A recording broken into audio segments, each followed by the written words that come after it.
tenemos en línea a una invitada que está en Santa Fe y que se llama Natalia García. ¿Cómo estás, Nati? Buenos días.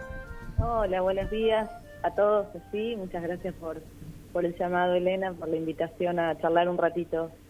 Bien, Natalia García es profesora en Ciencias de la Educación por la Universidad de Rosario y doctora en Educación por la Universidad de Entre Ríos. En el 2015 publicó un caso paradigmático de la provincia de Santa Fe, Historia Sociocultural, Política y Educativa de la Biblioteca Vigil, de la que vamos a hablar más adelante en Sintonía Educar.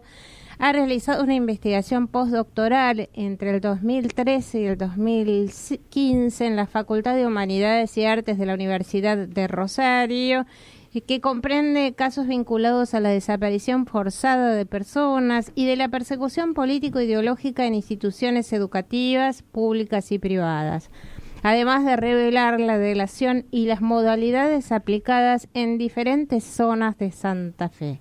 El título de este trabajo, en realidad que ya se ha publicado, es La educación clandestina, espiar, colaborar y depurar 1933-1981, y se presentó durante el mes de mayo en el Museo de la Memoria de Rosario y también en la Feria del Libro de Buenos Aires, y seguís presentando, la verdad, Nati. ¿Hola? Sí, te escucho. No, digo, seguís presentando el libro todavía. Sí, por suerte se van dando, va generando un interés, sobre todo en algunas ciudades de alrededor de Rosario y de Santa Fe, digamos, pueblos, comunidades más pequeñas, donde como el libro va relatando casos que impactaron en esos lugares, bueno, obviamente hay un interés particular, así que andamos así como de gira por el interior de la provincia. Muy bien. Bueno, también estuviste aquí en Buenos Aires, pues seguramente esto se va a seguir divulgando. Investigaste concretamente 64 casos. Sí, ¿De qué niveles y modalidades, Nati?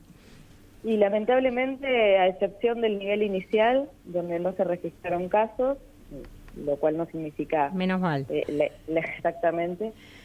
Todos los niveles, todas las modalidades, todos los puntos geográficos de la provincia, norte, sur, este, oeste, ciudades grandes, pueblos pequeños, como decía, y hacia todos los actores del sistema, ¿no? Docentes, directivos, estudiantes. Uh-huh. Es bien complejo y diverso en ese sentido, ¿no? Nos referimos a todas estas tareas de espionaje, de persecución política y de depuración, en todo el amplio y ancho sentido de la palabra, es decir, que podía ser una mera, entre comillas, mera depuración laboral, es decir, esto de quedarse santeados, o bueno, que terminara con la vida de algún docente en particular. Pero esto tiene mucho que ver también con el hecho de que en nuestra provincia teníamos una suerte de CIDE autónoma, llamada DGI, sí, que dedicada precisamente desde 1966 a estas tareas, profundizadas durante la última dictadura, claro. Ahora, ¿cuál fue tu motivación inicial para comenzar esta investigación, Natalia? Sí, son de esas investigaciones con las que uno se topa, ¿no? Casi sin tiempo para planificarlo. A mí el tema de las actitudes sociales, de las responsabilidades colectivas o individuales en este periodo tan cruento, era un tema que siempre me interesó. El asunto del colaboracionismo, esa figura tan furtiva que es el denunciante común. Me interesaba conocer, bueno, qué tan sistemático era esto que por allí está en el imaginario, cuáles habían sido sus impactos reales. Y a propósito de la investigación que mencionabas antes, de la Biblioteca Vigil, el caso Vigil, estaba yo revisando unas cajas en el Archivo Provincial de la Memoria, que es el archivo que resguarda este tipo de información, es decir, documentos producidos por los servicios de inteligencia. Bueno, anecdótico y no tanto, estaba allí en una de las tantas idas a la ciudad capital de Santa Fe y pregunté por un sector de cajas porque estaban rotulados como MEC, Ministerio de Educación y Cultura, sí. y en realidad a los que trabajaban en el archivo, a esas cajas en particular las llamaban las botoneadas. Ajá. Cosa que me impactó mucho y pregunté, me dijeron, no, bueno, son cartas escritas de puño y letra o mecanografiadas de anónimos o personas donde constan todos sus datos que exigen, que demandan, que sugieren que otros colegas, docentes, o otro miembro de la comunidad sea investigado. Es decir, exigen a las autoridades que comience una investigación, por supuesto clandestina, sobre otro, bueno, colega, o como decía, depende de cada caso, ¿no? Elevando cartas al mismísimo Videla, a Macera, al gobernador de la provincia, al ministro de Educación. Bien. Otros casos donde los presidentes comunales exigían e iniciaban, civiles digo, iniciaban las investigaciones. Así que esas cajas son el inicio de esta investigación que devinieron en más de 60 casos documentados y estudiados, ¿no? Claro, ¿y hasta cuándo pudiste seguir investigando concretamente, Natalia? ¿Tenés una fecha? Sí, hasta septiembre del 2015. Claro. El Archivo Provincial de la Memoria pasó por muy diferentes etapas de inicios de la democracia con intentos de quema, bueno, un poco acompañando los diferentes momentos de mayor memoria y de profunda desmemoria que hemos tenido en nuestro país, desde la recuperación democrática, y muy en coherencia con las políticas, la apertura y profundización de la agenda en derechos humanos que tuvimos en la década pasada. Bueno, este archivo se constituyó como tal en el año 2006 y fue posible ir ordenando toda esa documentación que es realmente muy vasta, muy extensa, y trazar cuestiones protocolares de accesibilidad y demás, ¿no? Sin embargo, se dieron algunos cambios en las autoridades. Yo en realidad empecé a trabajar allí o a consultar desde el año 2008. En el 2013 recuerdo que estaba toda la normativa mucho más ordenada, es decir, estaba claro cómo los usuarios, dependiendo de la categoría, accedían y reproducían documentos. Me refiero a investigadores, periodistas, víctimas o jueces y abogados querellantes de delitos de lesa humanidad, pero en la práctica luego, lamentablemente, hacia septiembre del 2015 ya fue imposible acceder a la consulta y eso produjo al menos el cierre momentáneo de esta investigación, que de todas formas siguió adelante porque ya se habían capitulado unos cuantos casos, como decía, ¿no? Claro. Vamos a hacer un corte, Nati, ya que no estás tan apresurada con el tiempo, de una canción y en realidad de un tema de Leo Delibes, un pizzicato, y volvemos con vos, no nos cortes, ¿de acuerdo, Natalia García? Dale, acá estamos. Vamos a darle un ratito para seguir acá con nuestra invitada. ¿Estás en Rosario, Natalia García? Sí, en Rosario. Bien, vamos a volver un poquito a este tema que habías mencionado vos hace un ratito nada más. Digamos, una cuestión que tiene que ver con las delaciones, ¿no? Es decir, con la persecución y con la depuración. ¿Fue solo a cargo de los organismos de inteligencia, de grupos palopoliciales, o hubo también otros actores involucrados en estas delaciones que se producían en las escuelas o fuera de ellas, denunciando docentes e incluso estudiantes, ¿no? Sí, efectivamente, obviamente la principal tarea estaba a cargo de estos organismos, de estos servicios, en particular en la provincia la DGI, como mencionaba, y otra central de inteligencia provincial, como organismos autónomos que respondían a los gobernadores de facto, con muchas actividades de enlace con otros organismos provinciales y nacionales, lo que se llamó aquí y operó como la Cominsario, la Comunidad Informativa de Rosario, y la Cominsafe, Comunidad Informativa de Santa Fe, que se repartían las áreas provinciales. Pero el asunto es, y lo que apunta y desnuda de alguna manera este trabajo, son las fuentes a las que acudían estos agentes de inteligencia. Esas fuentes bien podían ser en esa tarea mecánica monótona y diaria que tenían de recoger todas las noticias que salían en la prensa escrita, oral y televisiva, en torno de sucesos subversivos, entre comillas, siguiendo una serie de factores, todos clasificados, ¿no? La jerga clandestina, factores socioambientales, ideológicos, políticos, académicos, etcétera. Todo esto se ordenaba temáticamente, cronológicamente. Es una tarea absolutamente burocrática y lamentablemente efectiva. Y los medios, además de estas publicaciones que salían en la prensa, también se recogía de los agentes apostados en terrenos, ir infiltrados en reuniones de gremios, de sindicatos. Y cooperadoras. ¿Cómo? De cooperadoras también. Sí, cooperadoras, o sea, es bien interesante ver con estos casos cuán profundo, ¿no?, y diseminado está este asunto. Algunos casos recogen la opinión de un docente de una escuela de un paraje rural, un docente que se había pronunciado en el año 78 en contra de la fuerte erogación del Estado a propósito del Mundial 78, o aparece otro caso de otra docente que da su opinión sobre los sucesos de Trelew en 1972, y todo esto también anterior a la dictadura, volcado en la intimidad, supuestamente intimidad de una clase.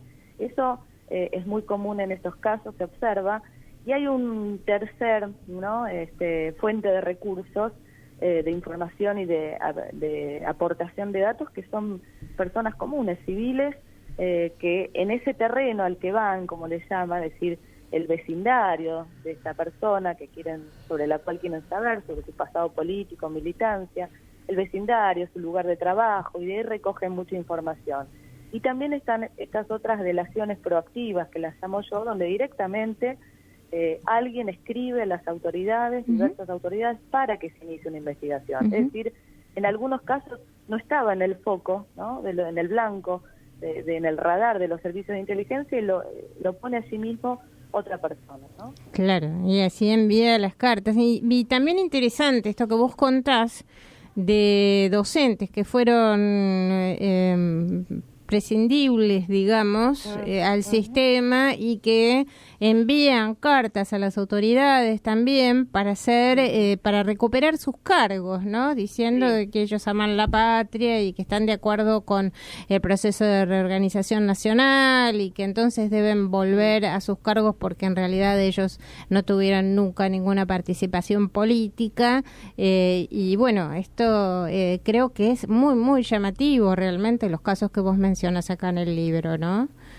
Sí, ese aspecto en particular quizás es el más espinoso todavía, porque es muy difícil, o no hay que adivinar ahí cuál intención subyace. Es decir, en primer lugar, esas cartas nos dicen que no la cosa no fue tan pasiva, ¿no? Hubo docentes que le exigen, ¿no?, a su autoridad provincial o nacional, dependiendo del caso, que sea devuelto su lugar de trabajo, sí, ¿no? Tal que cual. No se encuadran en esos fundamentos de la ley de prescindibilidad por razones de seguridad nacional, que no son ni subversivos, ni nunca agitaron a la violencia, Claro. etcétera, etcétera. Hay otros que son en escrituras absolutamente febriles, ¿no?, donde se implora, en algunos casos, volver a un estado anterior. Incluso se amenaza con salir a la calle, es decir, Claro, por eso es variopinto el asunto ahí, porque hay una docente en particular que dice, si esto no es así, si ustedes no revierten la situación, saldré, tengo el apoyo solidario de la comunidad, de mis alumnos, de mi escuela, o sea, casi muy, muy desconectado del contexto genocida, donde una acción así, una práctica de ese tipo, bien podía terminar no solo con una prescindibilidad, ¿no? Claro. Y hay otros donde es claro el uso del discurso, de la reorganización, es decir, el discurso castrense, de la cuestión de la infiltración ideológica, apátrida, marxista, todos esos términos de época, donde el docente se apropia de eso para demostrar, o utiliza otro diciendo, bueno, yo soy neutral y católica, no debería estar sufriendo esta injusticia. Claro. Lo que digo es que bien podría ser eso, una estrategia, ¿no?, para salir de la condena que significaba una prescindibilidad, al menos en términos laborales, porque eso hacía activar toda una cascada de otras depuraciones. Empezaba en una institución, pero te quedabas sin el trabajo en todas en las que trabajaba, incluso de índole privado, donde ahí la amenaza estaba desde el gobierno con que si no depuraban a tal personal se quedaban sin subsidio a la escuela. Entonces es muy difícil arriesgar o ponernos aquí como a juzgar, que no es la intención del libro, sino de comprender un contexto muy particular y unas actitudes bien heterogéneas, ¿no? Eso lo interesante es ver la diversidad de comportamientos y de efectos que tiene todo esto. Acá hay una partecita de un fragmento de tu libro en la página 169, repito el nombre del libro, se llama La educación clandestina, espiar, colaborar y depurar, Santa Fe, 1966-1983, que bien sirve de ejemplo para todo el país, digamos, ¿no? Sí, sí. Vos decís, los agentes recabaron información en terreno, sirviéndose de un medio tan arcaico como universal, el rumor. Un murmullo constante y a la mano poblado de especulaciones, prejuicios, versiones sin confirmar y visiones sesgadas. Llevada a la confidencial maquinaria administrativa, esa materia prima fue confrontada y reelaborada con los antecedentes disponibles, sobreviniendo en desiguales efectos para los causantes. Es decir, que además del rumor, digamos, después constataban con los legajos de cada una de las personas denunciadas, de los docentes denunciados en este caso, elaboraban un legajo para cada uno de ellos, ¿no? En donde, finalmente decidían si esa persona realmente era subversiva o no, por decirlo de alguna manera.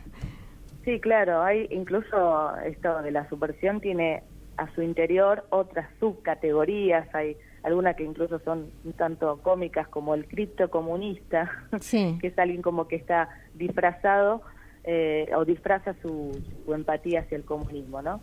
Sí, efectivamente el objetivo, la tarea de estos agentes es determinar la subversión o no y el grado de peligrosidad para la seguridad nacional, etcétera.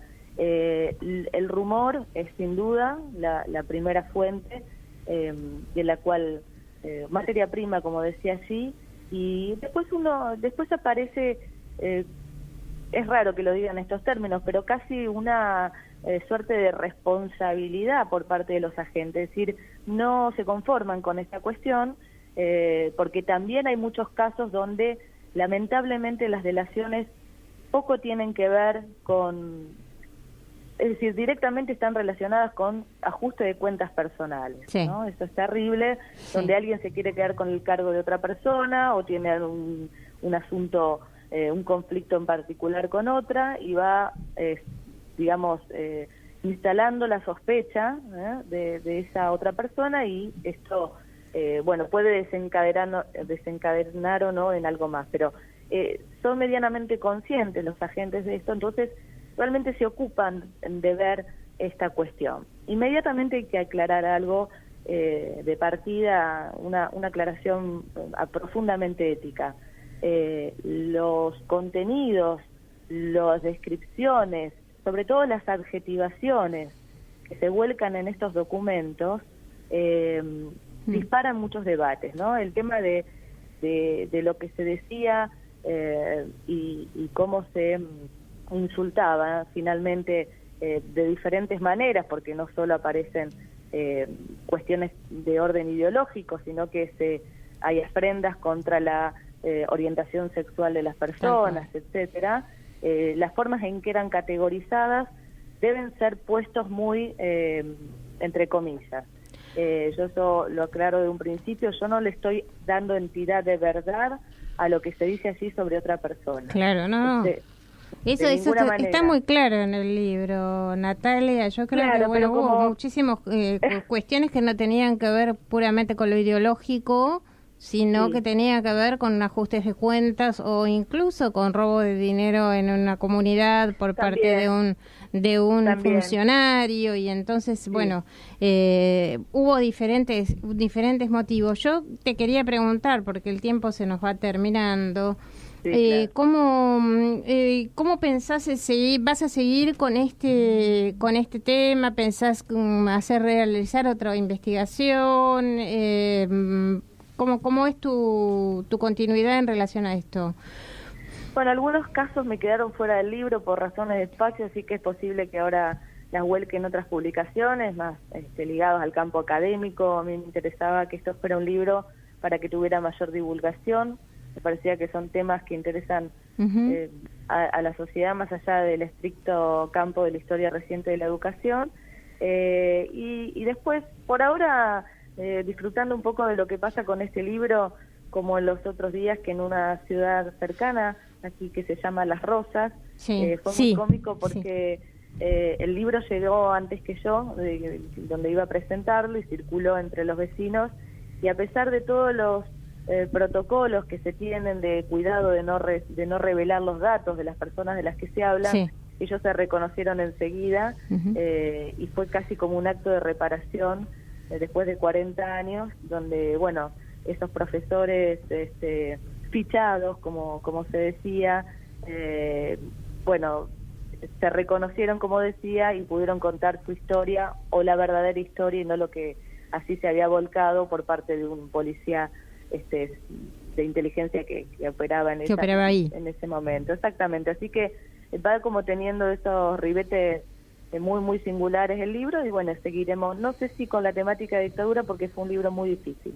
Claro, bueno, tienes una cantidad de citas y de textos y de bibliografía impresionante, que realmente es admirable. Yo te agradezco, Natalia, que hayas estado esta mañana acá en Sintonía Educar. El libro da para mucho más, lo recomendamos, y esperamos que, bueno, yo creo que es un momento también, es un buen momento para sacarlo a la luz, digamos, porque, bueno, también en el presente estamos viviendo momentos de persecución política e ideológica bastante importantes, ¿no? Entonces, bueno, estar alerta, ¿no? Un poquito, y esto muestra que no solamente se lee el presente de cada una de las personas, sino también que venimos teniendo todos, ¿no? Un legajo sobre nuestra vida, sobre nuestro actuar político, ideológico, gremial, personal, que van formando parte de como decía, de legajos que se van acumulando en distintos servicios de inteligencia, ¿no? Ya lo creo y comparto plenamente, Elena. Muchísimas gracias. La verdad que más allá del libro en sí, sirva para pensar exactamente lo que acabas de decir, de la responsabilidad que tenemos frente al otro, y sobre todo de las responsabilidades estatales. Bueno, muchísimas gracias, Natalia. Nos vamos a seguir encontrando por el tema de la biblioteca Constancio C. Vigil, ¿sí?